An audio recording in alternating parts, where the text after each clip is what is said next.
Hey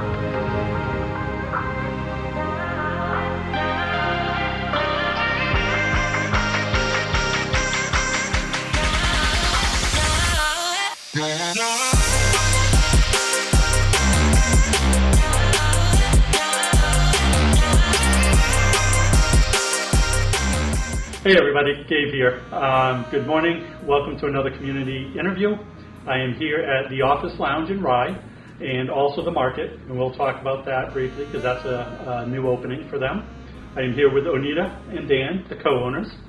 So as we always do, let's jump right in, start talking a little bit about how you guys got started, what was the impetus behind the restaurant in the Market.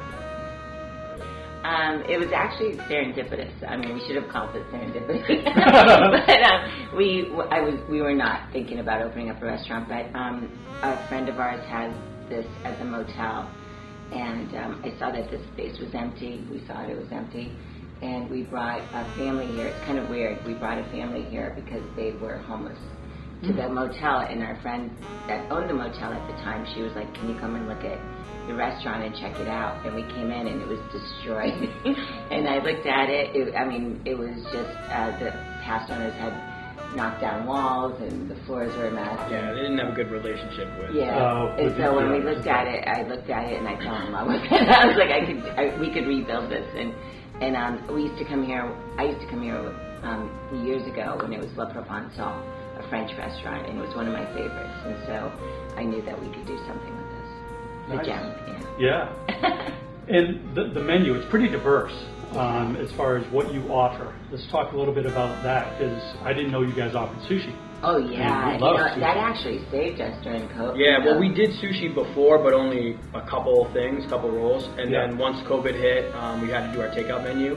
Sushi saved us. That lends itself Well, well. yeah, Shio was closing down, and the owner Isaac came to us and was like, "Let me help you to start up and help," and was very generous with his recipes. And then Chef Nico came on full time, and we have one of the best sushi menus, I think, in the Seacoast right now. So Yeah, it's really exciting. Honestly, it's tough to find good sushi on the Seacoast, which is surprising given we're right on the Atlantic.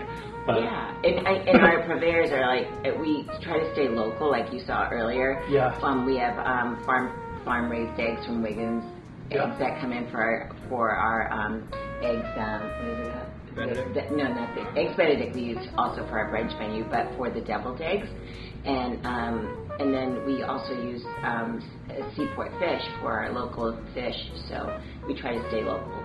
as much, that's great. To give back to the community. They've given so much to us. So talk a little bit more about other things other than sushi. I don't want people to get the impression that you're just a sushi restaurant. Yeah, that's one of the things that I love the most is the menu's so diverse. Yeah. Sushi, chicken parm. Yeah. But wait a minute. What's the number one seller, Dan? The Dunny Bowl. Yeah, and what? That's right. That's right. Really? so they have to know about it now. Yeah, The Dunny Bowl. Yeah, so the Dunny Bowl, it's fried chicken, mashed potatoes and corn with gravy on top. It's a deconstructed shepherd's pie, and we actually got it from, he used to go to Mojo's and loved Mojo's. So Aaron and Carrie from Mojo's, the owners, we went to them and we're like, "We love this, but we're going to do our own twist to it, so we're kind of stealing the idea from you." And they're like, "Go for it."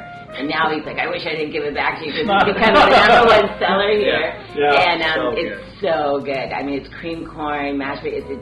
It's like a Thanksgiving meal. It's a bowl of yumminess. I got to say, one of the things that I've discovered as I've been doing these interviews is the camaraderie amongst the restaurant business. Yeah. The owners sharing stuff, free with ideas, helping each other out. I mean, I usually don't see that sort of thing. I think it's phenomenal. Yeah, I mean, even before everything got shut down, I mean, when we first opened, they came to, I mean, like, if there was Aaron and Carrie from Mojo's and Dora Hand from Hagen's Grill and all these other people, they came to us and like, "Don't make this mistake, don't do this, order this way or do this," and it saved us because, they've been in the game for a while, we're new, and so they were definitely giving us that good advice to and I think that's why we're still here today. Yeah, my audience knows this a little bit, but I started in the restaurant business when I was 8 years old Wow. up in North Carolina, New Hampshire.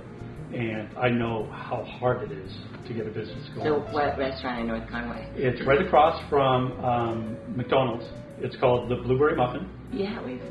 Yep. So I worked there back in '72, and then we bought a restaurant up in Jackson, New Hampshire. I love Jack. There's a little country. It used to be a country store on the right-hand side, just past Wildcat Tavern. Yeah. It's now called, I think it's called Yesterday's. Oh, wow. And I was in 6th grade when we owned that. Well, we, after deciding to take this project on to open up Yep. a restaurant, Dan and I, we were, prior to that, we were in, talk about manifestation, we were in Cabo. Yeah. Dan's a photographer and videographer, he was working there.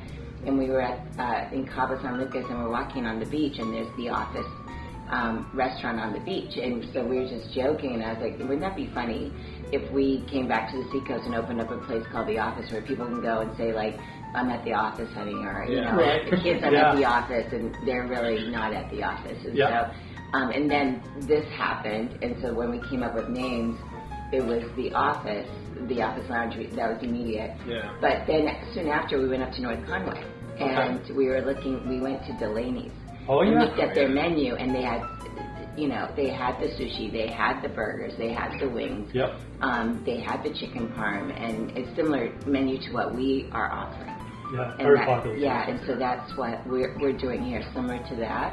Yep. And then I'm half Korean, so we have a lot of my family's influences of Korean food on there, like my mom's bulgogi, my family's Korean rib recipe and sauces and stuff. So That's neat. And the sauces we're you selling at offer the in the market. Yeah. So let's touch on that just Yeah. real quick.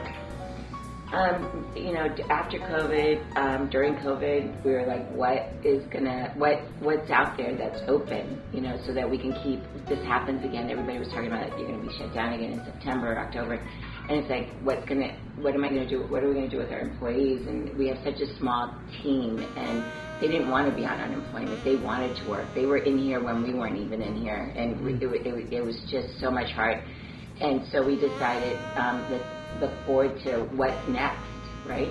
Right. And it was, Walmart was open, Market Basket was open, so we're like, let's open the market. And so that if something happens again, we can keep our employees on, and we could just sustain the business and then jump back into it. And that's Right. how we open up the market. Yeah.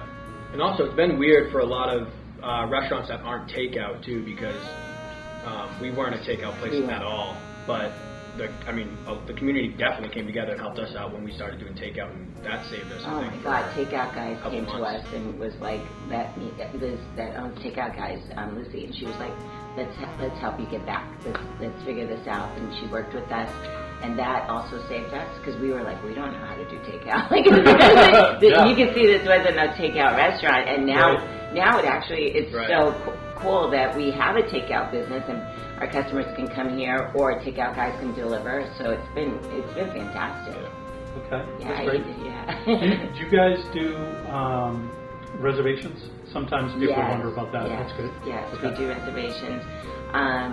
And then a lot, you know, because of this environment and the temperature of what's happening, we were full. And then, partially full. And then people would come in and they're like, you know, we can't get into Portsmouth. We can't get into, you know, is there any way that you can tell it's date night? You know, or, you know. Yeah. And I was like, okay, let's figure this out. Just sit in the car. We'll call you. We'll figure out a table for you. And so we would take out furniture from somewhere and put it, you know, in the driveway, you know, in the parking lot and set up a table for them. And I think that too, it helped. Our customers were like, wow, they went above and beyond. Yeah. You know what I mean? To make our night a lot better and easier during this time. So. And that outdoor seating is still available. Yeah, right? yeah, and it's fun. We bring out all this furniture outside, so.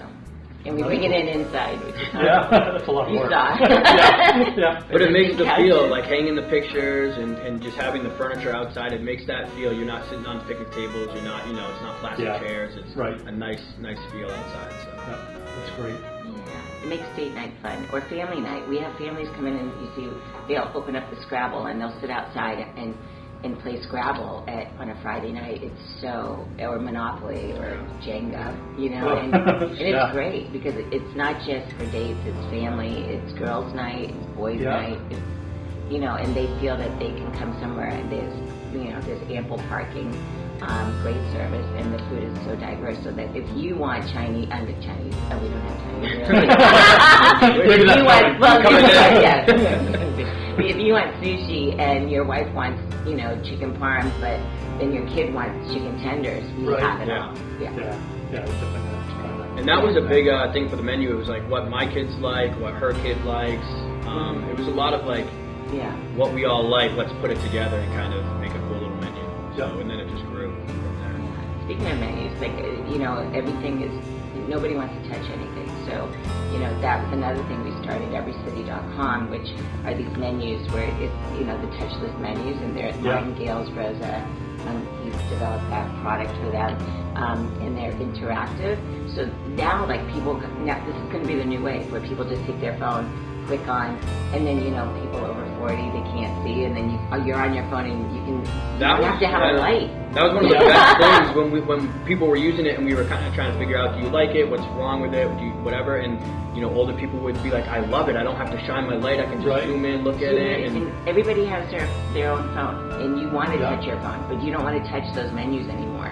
Isn't it crazy how this world is changing? Oh, I know. And some of this stuff's it's just gonna stay. Right. Oh, I know. And so that was the other thing. thing that Dan was like, let's start an interactive menu. Yeah. So it's not only just like a QR code that pops up a PDF. Now you can touch each item on the menu and it pops up more information. And on our menu and the other menus like at Martin Gale's and Rosa, you can click and it'll say gluten-free items, right? Yeah. So it'll go right to our gluten-free items. We have a lot of customers who want gluten-free, and so you can click the gluten-free button and then see a photo of it and understand what's in there, and then go, okay, this is what I want to order. I want to order the shrimp, blah blah blah. And how about vegetarian items? Yeah, we have vegetarian pad thai, which is also gluten-free. Oh, nice. So we have a double header right there. But we obviously sushi, and we have a lot of vegetarian. We have the broccoli, and you can ask for things on our menu, which is our chef Kai is so amazing that if you have, obviously allergies, but if you have you don't like vegetables or you want more vegetables, we will accommodate. We're not that restaurant that if we can do it, so we have it. We're like, whatever you need, we'll try to accommodate as much as possible. A lot of our stuff is cooked to order, so it's not like the sauce is already, it is pre-prepped, but it's not pre-made. Right. Fantastic. Let's talk about Facebook. How do they find you guys? How do you communicate to them as far as maybe you have a special event coming up or whatever? How do you guys? Yeah, so we have Facebook, Instagram. Our Facebook is Office Lounge NH, I believe. Yep. It's same as the Instagram. Yep. So, Yeah, we do a lot of social media marketing. Yeah.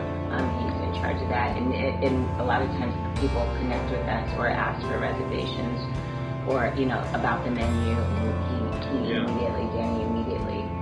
Well, I would say that's one of the biggest things that we definitely. She posts a lot on Facebook. Almost every day, probably a couple times a day, and that's what a lot of people I think need to really do, and not worry about the quality of the photo as much as you need to really post and get the interaction with customers, and that's been huge for us. Yeah, absolutely. And then we have people like you, so thank you. It's my pleasure. Yeah. Selling real estate is my day job. I just love doing this. I love hearing backstories of how people started. I have a heart for restaurant business. I've grown up in it, so I love it. You're saving the community right now. Sorry. Reservation. Go to voicemail. Is there anything else you guys want to cover that we didn't talk about? No, I just think right now, support your community. We all need it. You might see that they might be busy, or just be a little bit more caring of what's happening, and that we really are trying to make the best of a crazy situation.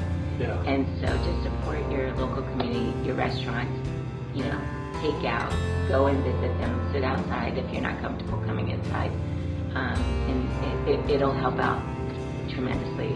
It's so great when it was wild when we came back in, and then first when we were doing the outdoor seating, it was new people, like people we didn't see prior to COVID, and then now it's like we're seeing our customers come back, and I have chills. It was just like, they're like, we couldn't wait to support you. We couldn't wait. We're so happy you're open.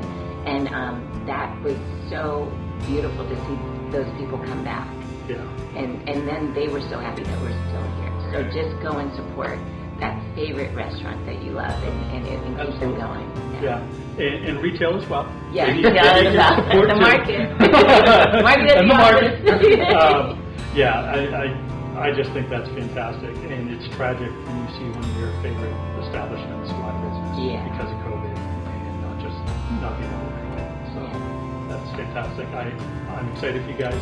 I know you both, the restaurant's only been open a little over a year, and the market just, a couple of weeks? Yeah, just a couple of weeks ago, Yeah, so all the best there. Thank you. Thanks for letting me come in and taking the Thank time for doing the interview. This is awesome. Thank you.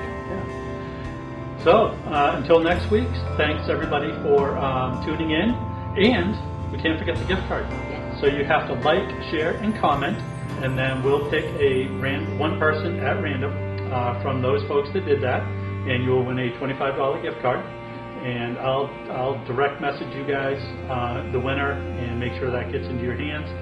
If you have any questions or needs about real estate, you can find me at gabrielson.com. And you can also follow me on Facebook at Seacoast Living, Exeter Living, and I also have a YouTube page, which is kind of new, and that's called Seacoast Living. So until next time, you guys take care, be safe. Bye.